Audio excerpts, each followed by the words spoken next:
Dagsa na ang mga tao ngadto sa Business Bureau sa Davao City alang sa unang adlaw sa renewal of business permit.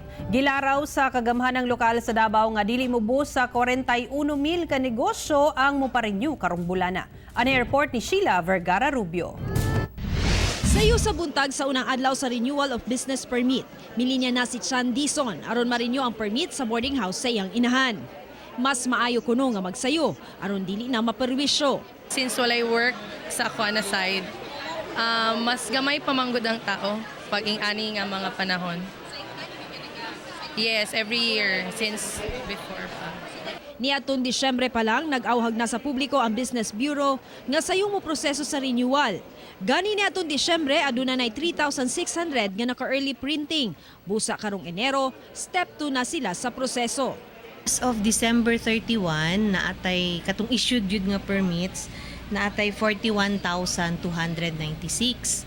So, hopefully, kanipod sila nga figures ang mag-renew, pero kabalo man po yun nga dili ni sila tanan. Kaya ang uban ani mag-retire, manggod yun.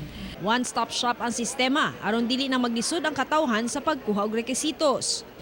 Gawa sa Business Bureau sa SP Building, mamahimo usab nga magproseso dinhi sa Almendras Gym ilabi na kung kumpleto na ang mga rekisitos. Apan pahinumdum lamang nga bugtong mga renewal application lamang ang dawaton dinhi sa Almendras Gym. Sama sa Business Bureau, ubay-ubay sab ang miadto sa DCRC o Almendras Gym aron mag-renew og business permit. Gilauman sa kagamhanan nga dili na hulaton sa katawhan ang katapusang adlaw sa pag-renew sama sa naandan sa uban.